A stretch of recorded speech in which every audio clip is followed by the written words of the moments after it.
And it would take an entire semester to go through and talk about, you could have a whole semester, 2 semesters on Hinduism alone. But, yeah, I won't make you learn those other 3 deities. I do want to talk about Buddhism. Lots of questions.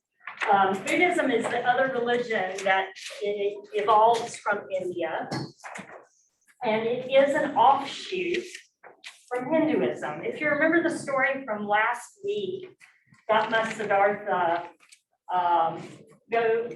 he is the Buddha. This is the original name for Buddha, as he comes to be known later. And Buddhism originates in the 6th century BCE. And if you remember where he's the son of a ruling family, and he's raised in affluence and in a palace. And if you remember from the story, what happens to him? What's the story about, Matthew? He gets come in a chariot or something, and he goes out and sees a man. It's like old. He says, "Why is he old? Am I going to be old?" He says, "The driver just guess it happens to every man. We all get old." Just continues down that line. He's sick. Same question, who's going to die? And then the king of the Raja, the Raja tries to protect him, gives him pleasures to just distract him, not even think about it. But it seems to still play him, and he can't stop thinking about it. Right. So he's confronted with human suffering, kind of sheltered in the walls of the palace, sheltered by affluence, and not exposed to human suffering, what everyone else outside the walls of the palace is enduring. And as he goes on these rides outside the palace, as Matthew was talking about, he experiences these, old age, sickness, and other forms of human suffering, and he doesn't know what to do with that, but he is affected by that human suffering. What's the last encounter that he has? Go ahead, Jonathan. No, what does he do? He is encountered with a monk that essentially leads him on the pathway to joining this peaceful, separate from society and become one. Yeah, and we can kind of see this. He probably encounters from the Hindu religion, one of the priests following Hinduism, right? But he decides to, when he sets on this path, which he will pursue it in a different way. And you can almost think of him as the Martin Luther, the reformer of Hinduism, because he will create a different path in a different way, a more ascetic lifestyle, a way of denying self, even more so, to try to overcome suffering. Because this is ultimately what his goal is, to find a path to end human suffering. And his will be through a particular, what's called the middle path or the Eightfold Way. And I'll talk about that in a second. So there's some similarities between Buddhism and Hinduism, especially Buddhism being an offshoot of Hinduism. He believes in what is called the Bodhi, or the truth. And there are 4 truths, and I've got this on a separate slide, and we'll also talk about the Eightfold Way, or how one follows the path to inner peace. But let's talk about his 4 truths. And again, this is going to be his way to overcome suffering. Because ultimately, as Jonathan was saying, when he encounters this monk or this Brahmin or priest, that's when he says, I don't want to go back to the palace. I want to set off on this type of life, this type of path, because I believe it can be a path to something. So the 4 truths of the Buddha, and I'll kind of phrase them in different ways to help you understand them. But the first is, life is suffering. Suffering is with us. Suffering is part of life. Life is suffering. That's what he calls the truth of suffering, is that life is suffering. And then 2 is he identifies the cause of suffering, and to the Buddha, the cause of suffering is desire. It's because we desire things that either we can't have or we shouldn't have. That is what is, whether that's to live longer, to feel better, whatever it is, it's the desires that we hold that create our own suffering. Desire is the cause of all suffering. So these are kind of the truths. And then the last 2 describe how we overcome it. The way to end suffering, according to the Buddha, is to overcome desire. And then the way that we do that, according to the Buddha, is to avoid a life of materialism and to follow the middle path, the Eightfold Way.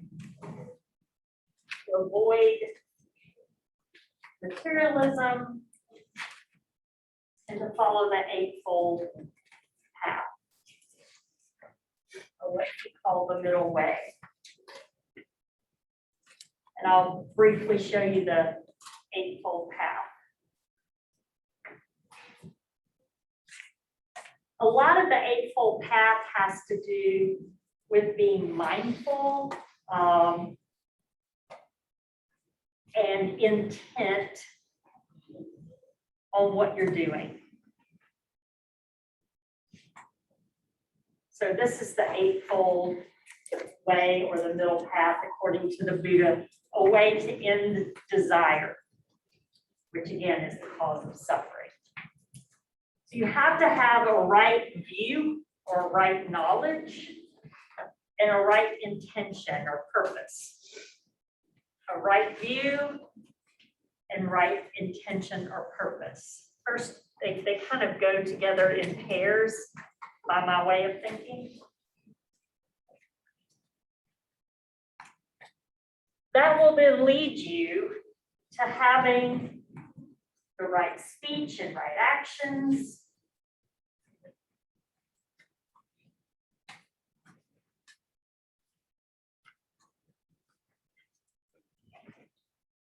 That will then lead you to the right livelihood and effort. Basically, that means your occupation,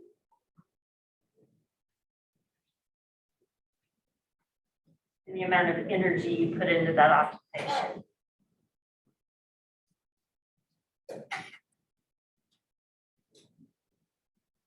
And then finally, keeping control of your mind too.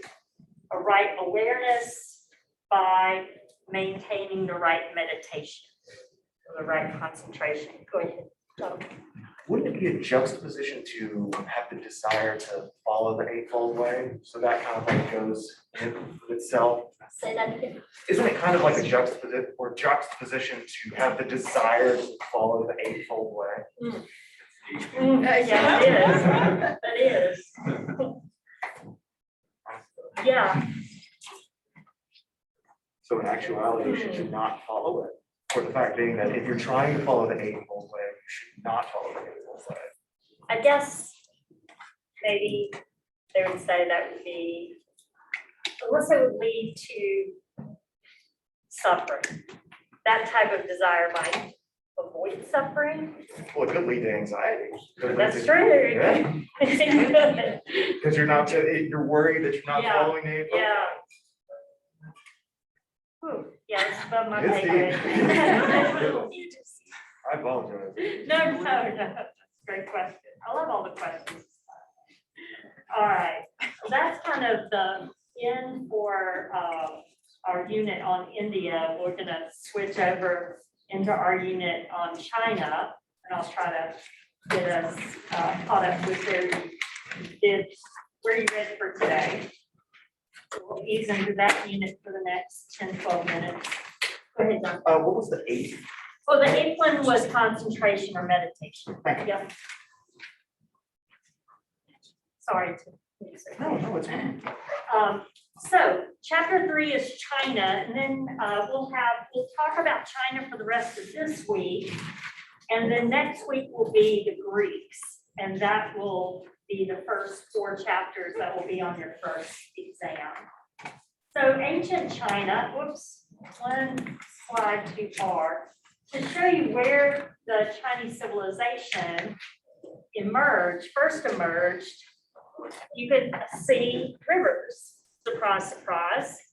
You got the Yellow River at the top, it's hard to see the Yellow River, and then this is the Yangtze River here.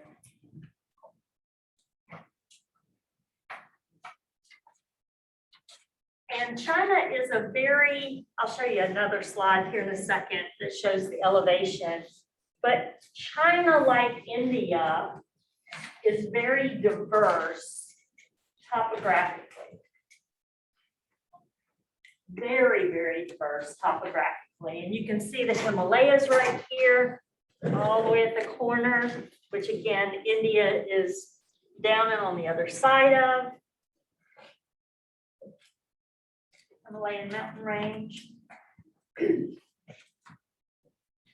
I have a question. Yes. So they're the only ones so far that have like set up along like the side of like the Yellow Sea, like not just Coastline. like a river. Yeah. So Yep. does that give them an advantage in any way or a disadvantage? It will allow them the ability to trade along the seaboard. You do have the Mediterranean Sea that Egypt will have access to, and then Arabian Sea that the Mesopotamians have access to. But it will still be different than the Greeks. They will be the ones that are going to be absolutely regulated to life on the sea as opposed to an agrarian society. All the societies, including China, will be an agrarian people. It will be harder for the Chinese to work the land and to be an agricultural people, but it gives them an extra food source, fishing and trade with their better access to the sea. But it's a large landscape, and that's a great question, a great observation. And it will be a big distinction between the other societies and civilizations that we talked about and the Greeks that we'll switch to next week. All right, I'll show you one of the ways that they were ingenious, and you can see some of the hillsides here, right? And then the Himalaya mountain range here. They had to be very judicious with their use of the land and the type of agriculture that they practiced. And you can see them making use of the hillsides here, and this is terrace farming. Use of terraces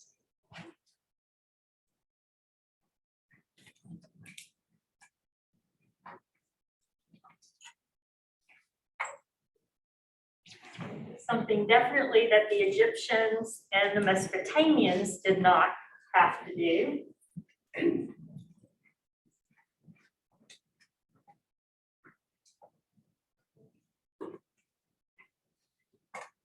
Terrace farming.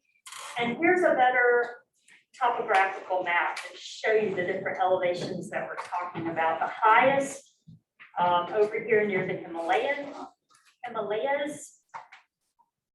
But you can also see deserts out further to the west. And out further west, there will be nomadic peoples who are more migratory.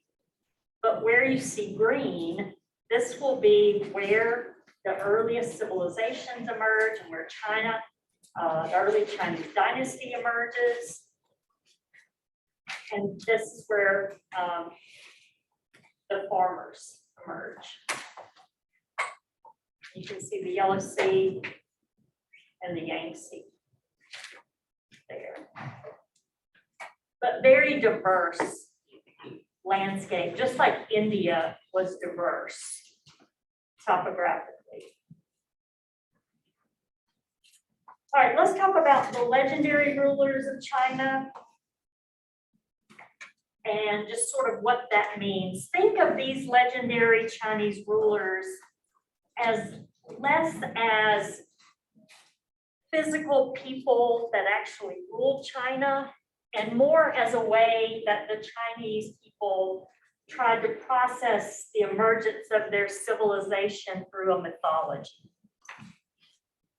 So these are not seen as literal figures. They're seen as representing early characteristics of Chinese civilization.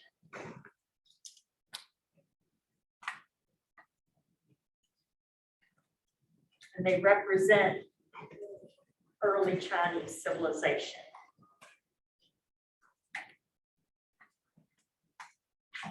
There's Fu Shi, the ox tamer, and he is said to represent China at its beginnings.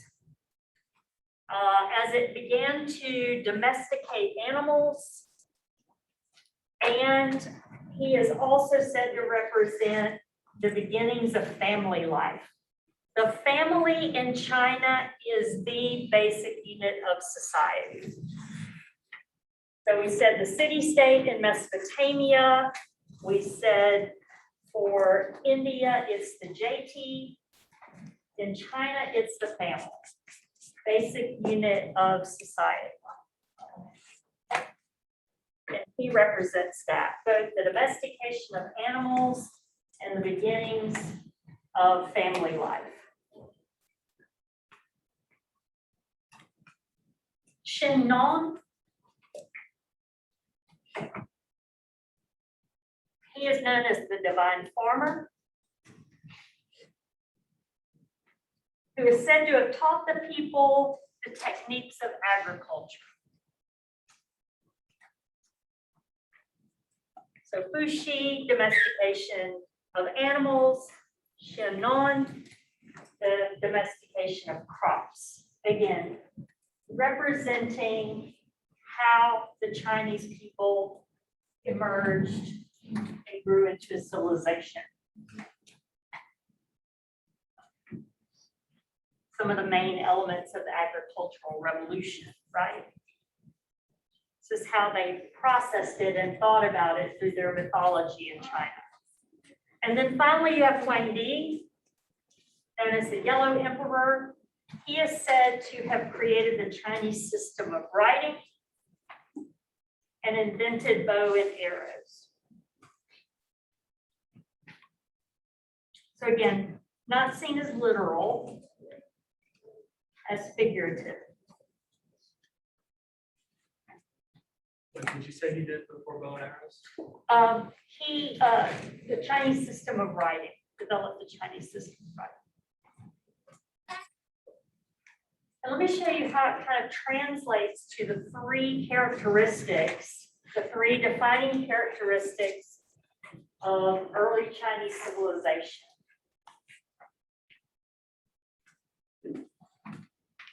Early China will basically be an interaction between the nomadic peoples further to the west and the agrarian people closer to the rivers and the sea.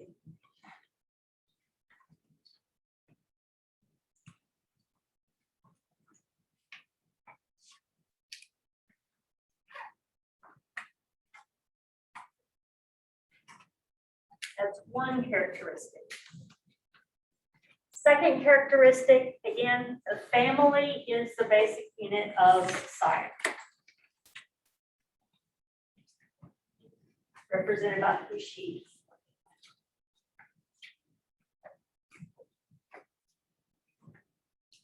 And their unique system of writing.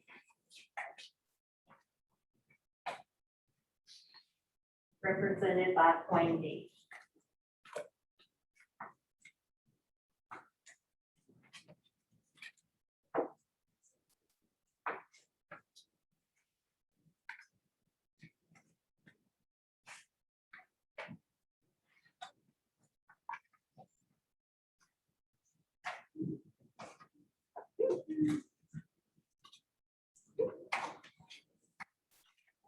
One more and we'll be caught up. Earliest dynasty in China emerged at 2000 BC. This is a rough date. We don't know the exact date, but the earliest Chinese dynasty is the Shin dynasty.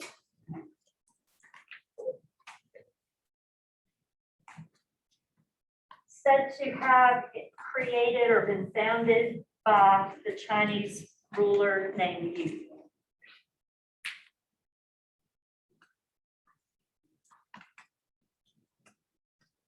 It lasted almost 500 years and was replaced by the Shang dynasty and the ruler Lu Xun.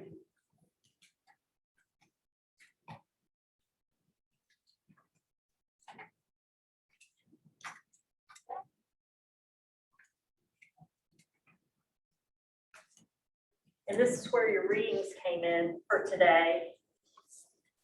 You saw with the bone readings and the oracle readings, earliest Chinese writing was on bone fragments.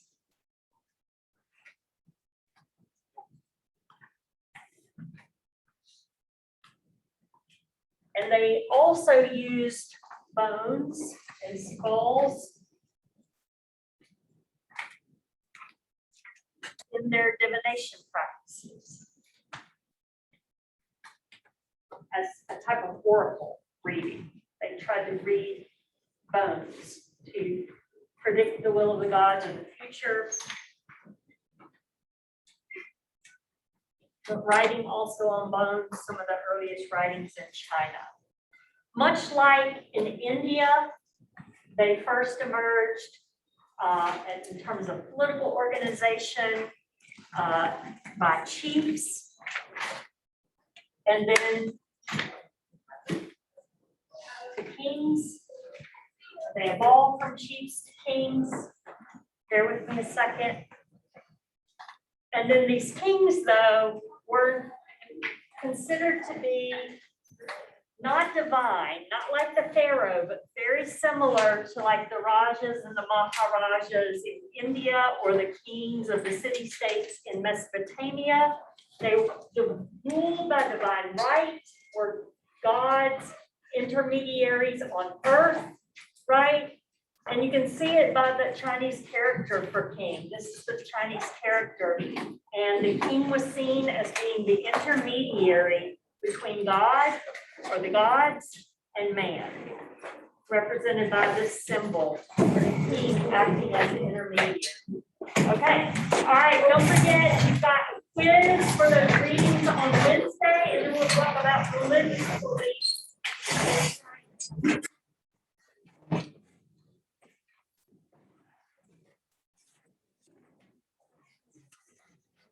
Okay. I like this class.